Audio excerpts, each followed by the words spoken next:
keep wanting to say Caleb Williams because that's our quarterback in Chicago.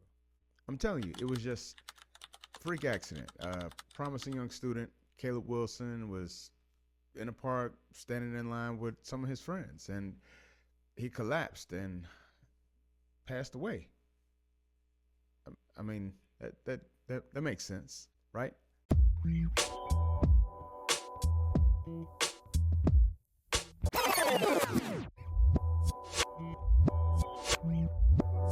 Peace and blessings. What's good? This is your boy 7 Inglewood Zone right now in your zone, and this is another episode of The Blackman Show presents Society Breakdown. And today I want you to imagine something. You're in college, you're pledging for a fraternity or sorority, whoever you are, and you're up early. Much too early to be up, but you're up. You're excited, you're committed, but you're still nervous, right? You're going through whatever they're saying is the process. And then while you're doing what should be a rite of passage, everything goes horribly wrong. You collapse, your people around you panic, and because they're panicking, they don't immediately administer CPR. And because they don't immediately administer CPR, once they finally get that going, it takes them a second to realize, oh yeah, we should probably call 911. So it takes them a second to call 911. And by the time the help arrives, it's too late. Now, you, your family, and an entire community, as well as a university, are left asking, what really happened? And to that end, we're going to be breaking down the tragic death of Caleb Wilson, a 20-year-old mechanical engineering major and member of Southern University's world-famous Human Jukebox Marching Band. Now, as somebody who attended Grambling University and was a part of the world-famed Marching Grambling Band, I can say that this definitely hits home. Now, initial reports claim that he collapsed in a park, but now we know it was actually happening, or it actually took place in a warehouse, right? During a fraternal ritual for Omega Psi Phi. Why the cover up? Who's responsible, and is there a way to keep tragedies like this from occurring? Before we break this down, a couple things. First of all, who was Caleb Wilson? He was, like I said, a junior at Southern University, studying mechanical engineering. He was from Kenner, Louisiana. He played trumpet in the marching band of Southern University, and I believe they said that it was been reported that he was a drum major, but I think if anything, he's probably a section leader. I don't think he was a drum major. But Southern University is most recently known for their performance along with Kendrick at the most recent Drake burial. I mean Super Bowl, sorry. But Caleb Wilson is described as passionate, ambitious, and dedicated to his craft. And it really hurts to find out that once again, another black man is gone. Okay, so the first reports that came out said that he collapsed in a park, right? During an early morning fraternal or fraternity ritual. Then reports came back that the ritual actually took place in a warehouse. People were saying that he got punched in the chest as part of that process. And from there, he collapsed, suffered a seizure, and, all the other stuff with the CPR, late CPR, and the 911, people panicking, oh my gosh. All that happened before he was rushed to Baton Rouge General Hospital, where he was later pronounced deceased. My question would be, why did they lie about where this happened? Like, what were they trying to hide? What were they trying to hide to keep? I mean, like, why was it specific that they needed to say that they were in a park, and instead of where they actually were in the warehouse? And then, like, when I think about it, I started saying, okay, well, what's so significant about that? What's so significant about the location? And did they need to do something to get their story straight before they decided to administer CPR, before they decided to call 911? Like, what was happening then? Did they move him? Did they move him or somehow do something to him to kind of make it look like they were in a park before the authorities arrived? Like, because then I start thinking, well, hell, if you're delayed in doing CPR and you're then delayed doing 911, and of course you're in a panic because somebody just collapsed in front of you after one of your brothers, if not you yourself, punched this guy in the chest. Could Caleb have survived had they acted sooner? Like, that's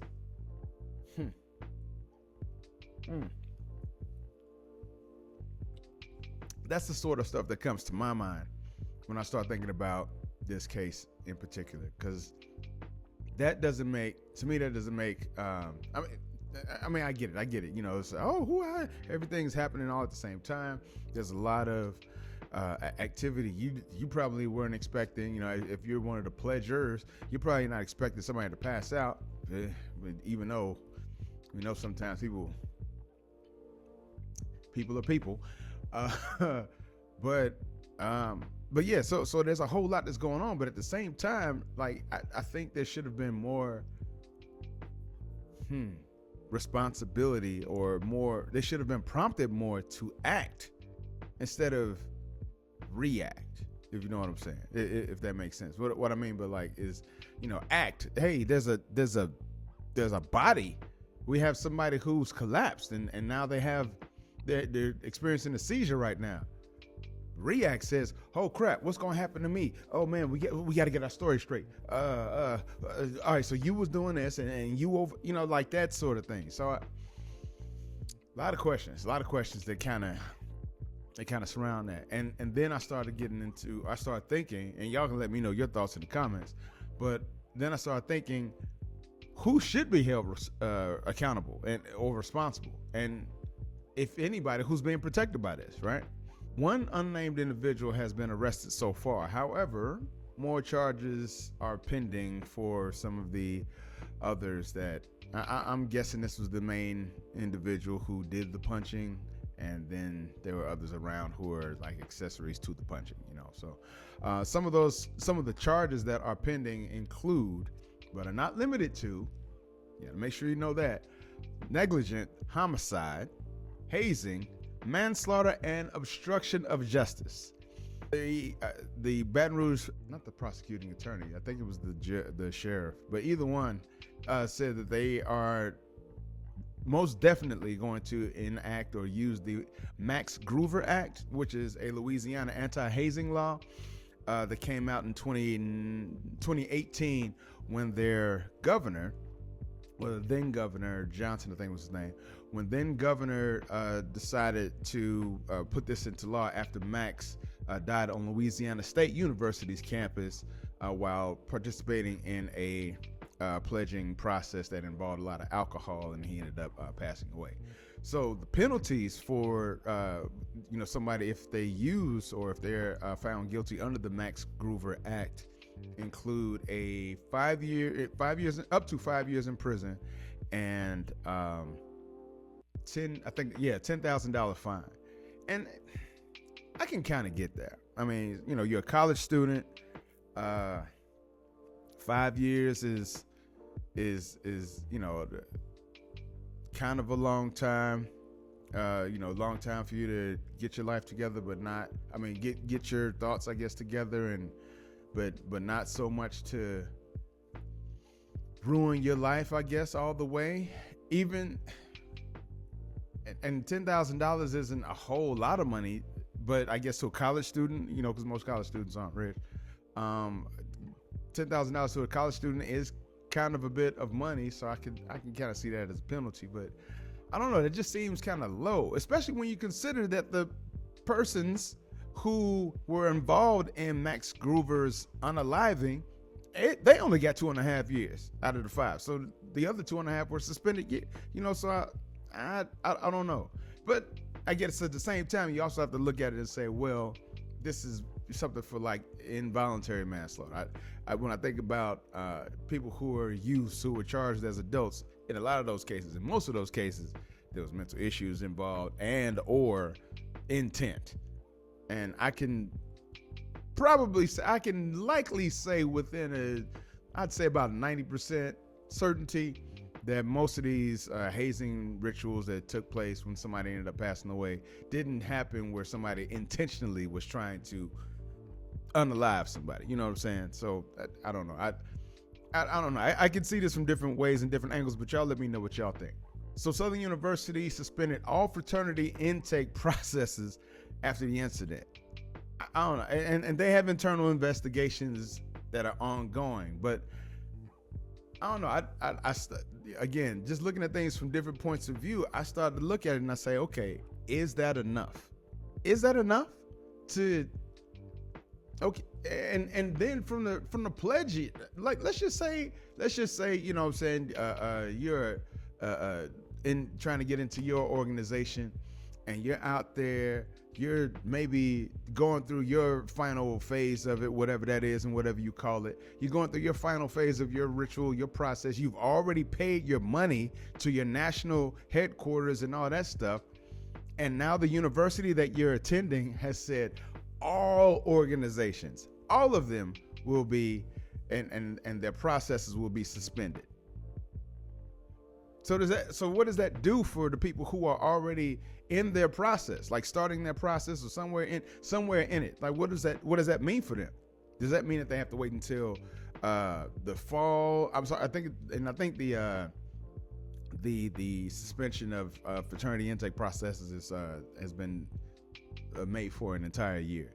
So does that mean you have to wait a year? What if you're a senior already? What if you're a senior, you paid your money, and you're, I don't know, a week out from finishing? What do you do then? What are you supposed to do? So I'm looking at it from that perspective. I'm just like, I don't know if, I think that's like using a sledgehammer to kill an ant. You know what I'm saying? I think that's a bit big of a step already. Like, and like, what does that have to do with the other organization? Like, this is one organization. Like, this was Omega Psi Phi. And no, I'm not a member, but just shout out to the color. But yeah, because this is an Alpha Phi Alpha book right here, and this is the only book that I'll be worried about. You dig? But yeah. So I mean, why is it that what happened with?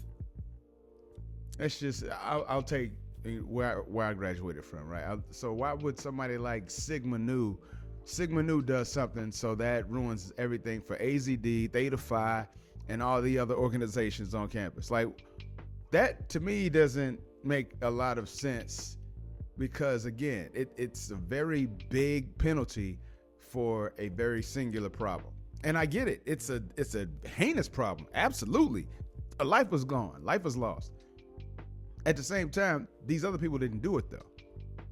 So that's why I'm just, I'm a little perplexed at that sort of penalty. But again, y'all let me know let me know your thoughts. Maybe I'm looking at this wrong. Now, Omega Psi Phi has released a statement, and it reads, "It is with profound sorrow that we extend our condolences to the passing of Caleb Wilson. His loss is deeply felt, and our hearts go out to his family, friends, and all who were touched by him. Caleb was more than a beloved son, grandson, brother, nephew, and cousin. He was a scholar, an exceptional member of the Southern University Marching Band, and a passionate and dedicated leader in student life. We have been informed that the local authorities have launched an investigation into this tragic incident, and we fully support their efforts to seek the truth. Currently, our foremost priority is standing in unwavering support of Caleb's family.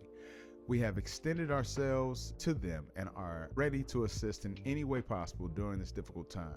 We recognize that many of you may have questions, and we are actively working to gather accurate information. In the meantime, we ask for your patience, your prayers, and solidarity as we honor Caleb's memory and support those grieving his loss.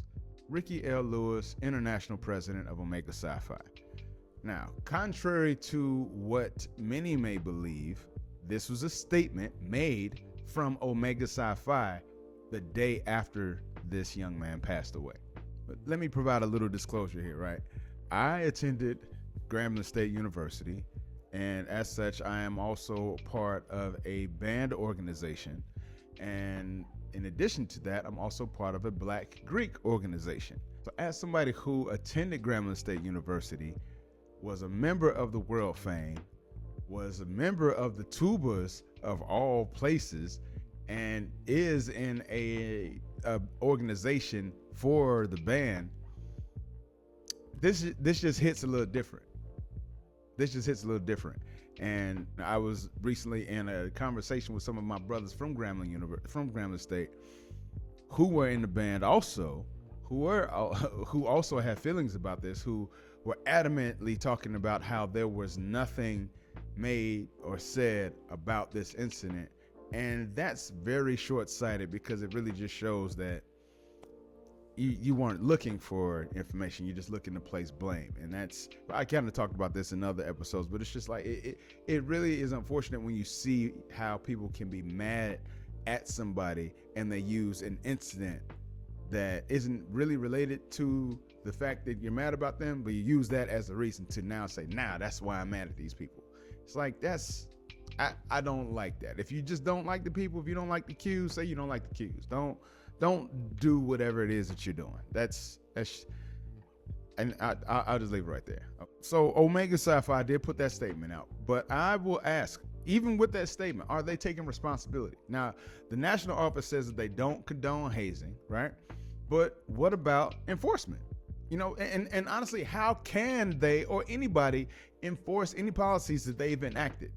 I mean, because honestly, it all seems like they can put the policies out there and they can put them in place and just hope, because they don't have anybody from the national office that's going to come down and be available to be on every single campus to see over every single ritual. You know what I'm saying? So, and then after that, they can only react and respond to what they find out. So there's a very good amount of the honor system in play here when you really think about it. And yeah, I've been doing some thinking about it, so that's why I may be talking left and right about this, right?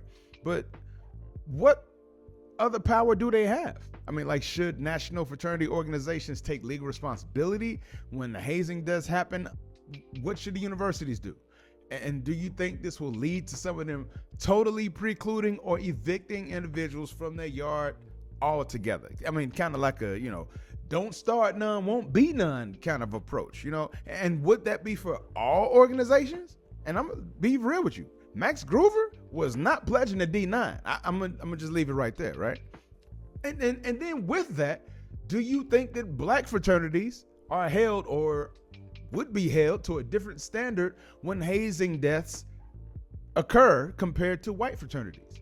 Universities always say that they are going to crack down on hazing, but do they actually enforce it? And how can they enforce it? Like, if hazing laws work,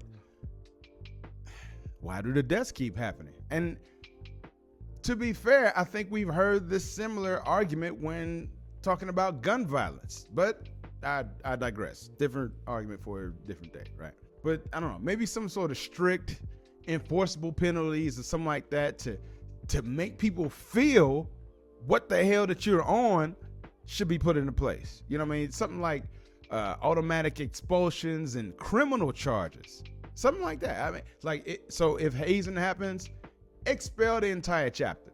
No negotiations. Y'all were hazing. We found out about it. You know the rules.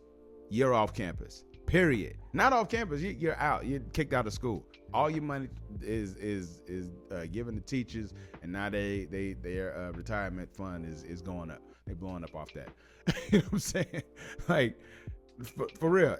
Or lawsuits against the universities and national fraternity. I mean, those are happening already. But if money is on the line, I don't know. Maybe they'll finally take things seriously. Because I'm a part of a national organization, and we have policies and statements and things like that have been in place for quite a while.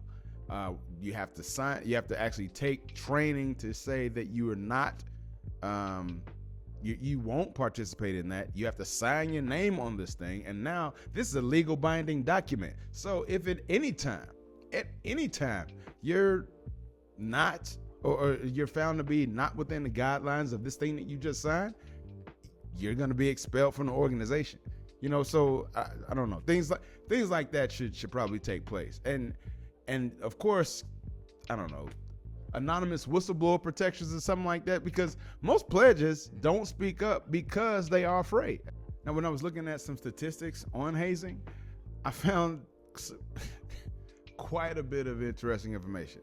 Basically, it said that in 95% of hazing cases where students were aware that they were being hazed, they didn't report it.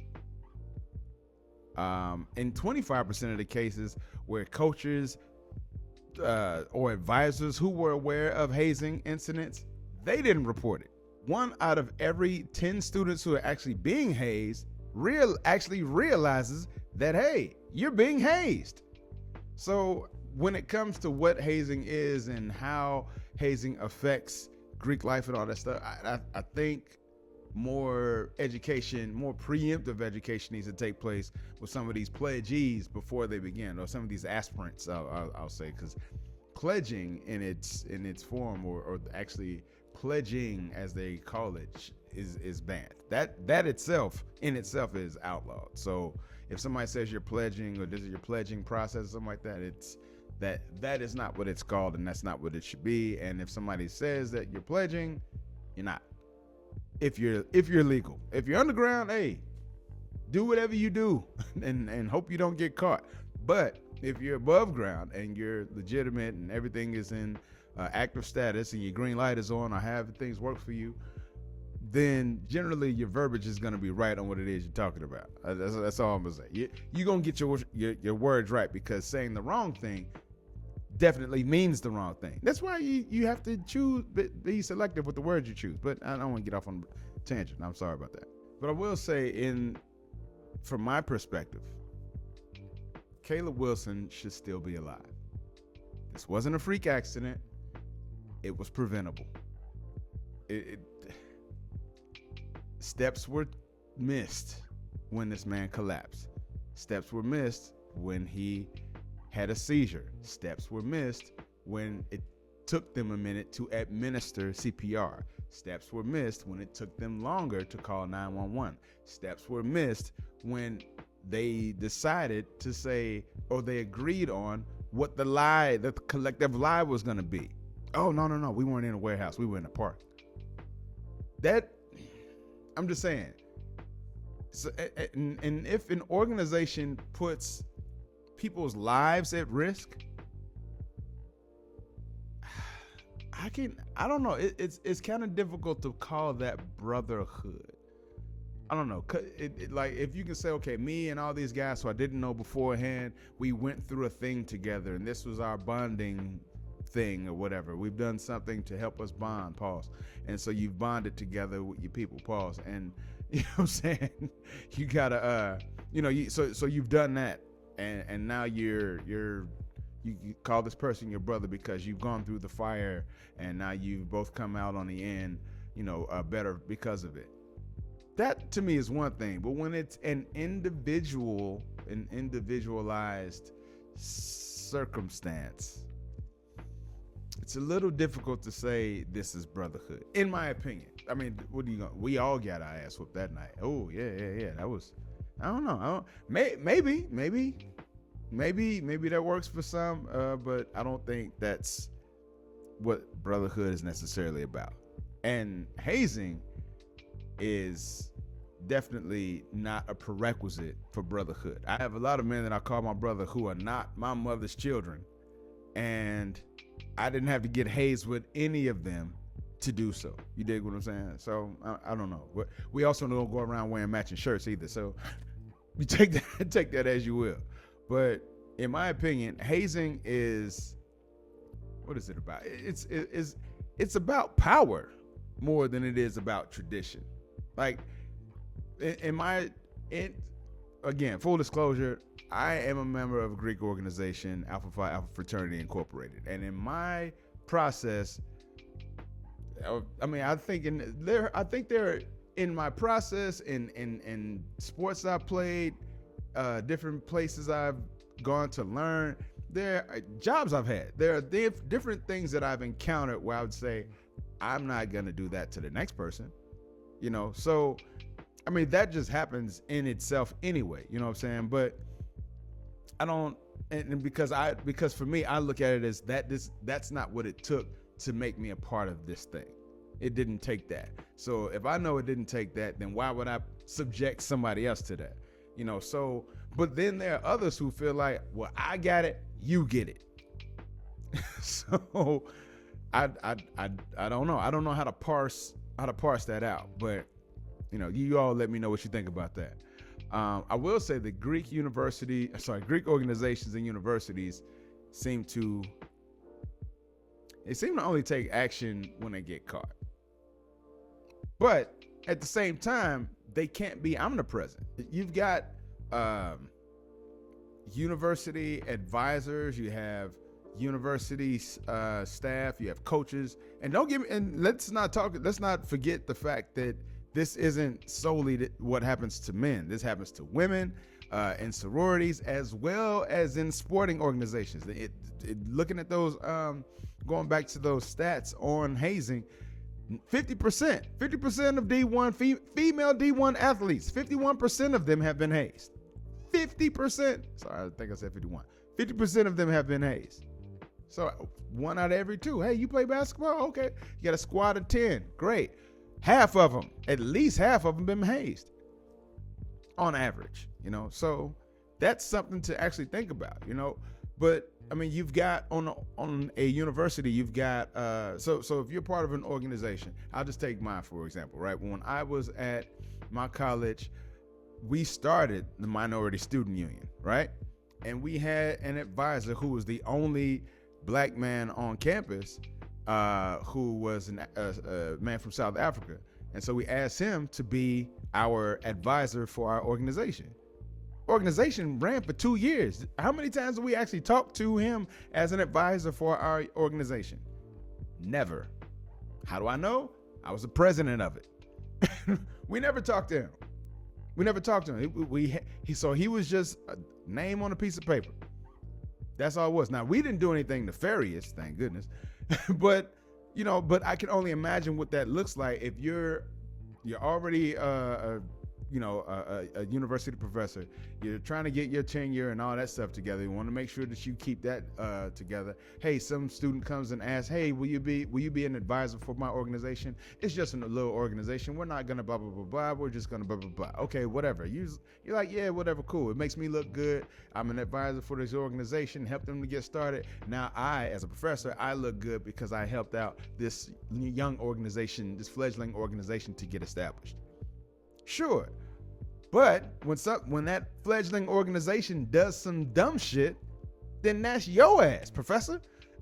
So you have to watch out for things like that. You have to be mindful on campus for things like that. I will say though, if people don't start getting real jail time or real penalties so that people feel it, they have to feel it, then you're not going to get any sort of change. No sort of change is going to come across, right? But I'm going to ask you all, would eliminating pledging entirely stop hazing, or would it just push it underground? Now, when I was at Grambling, the cues weren't on the yard at the time, right? Like I said, I'm from Chi.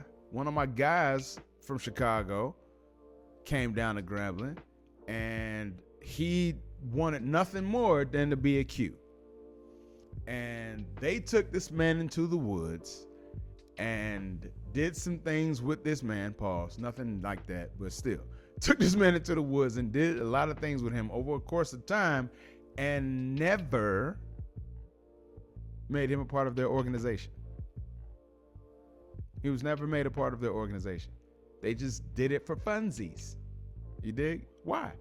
Because they could.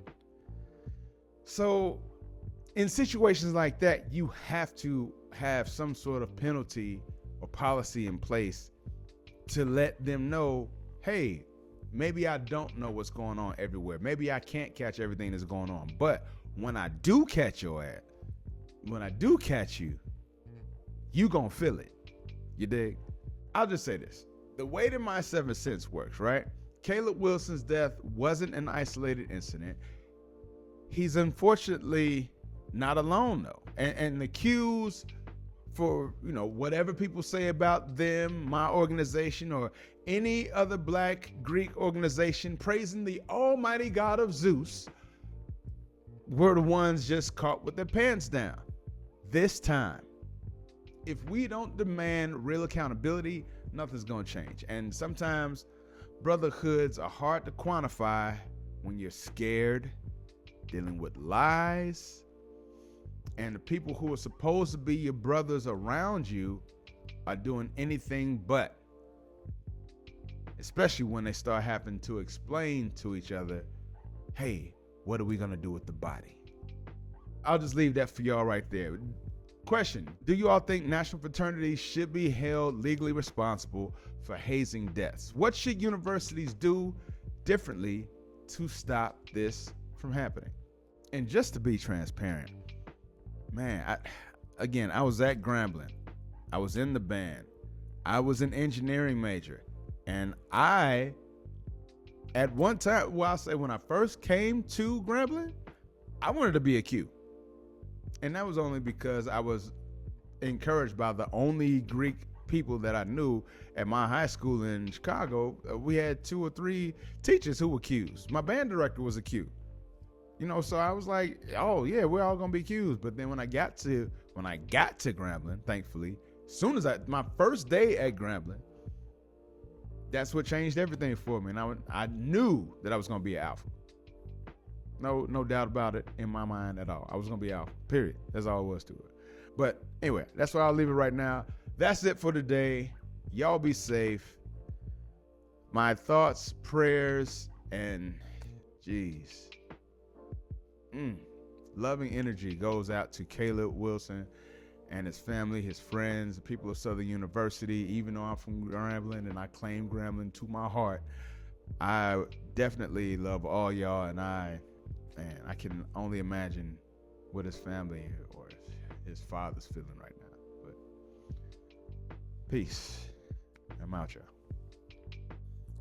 So I wanted to make an update in the case of Caleb Wilson and his unaliving at Southern University. And it seems that this guy, also named Caleb McCrae, is the one who did it. Initially, I said he was unnamed, and that was because at the time I finished the report, I had no name. But now I do, and this is the guy. And it's wild. To me, it's wild. When you find out that this guy wasn't a student at the time, he's already a graduate. So he's a graduate living off campus or wherever the heck he lives. He's not on campus. He's not enrolled. And he is the one who did the unaliving of Caleb Wilson. So when the university is, suspending initiation processes or whatever they call it for all the other organizations who may, if you give them the benefit of the doubt, who may have been already following their procedures correctly, now you're penalizing them for something that somebody who wasn't even enrolled at the school did. So to me, that compounds things. You can't use a sledgehammer to kill ants. I mean, you're going to destroy something eventually, right? You're going to destroy something. You're going to have more. I think you're going to create more issues than you solve when you do that. I may be wrong, and hopefully I am, but y'all let me know what you think down in those comments.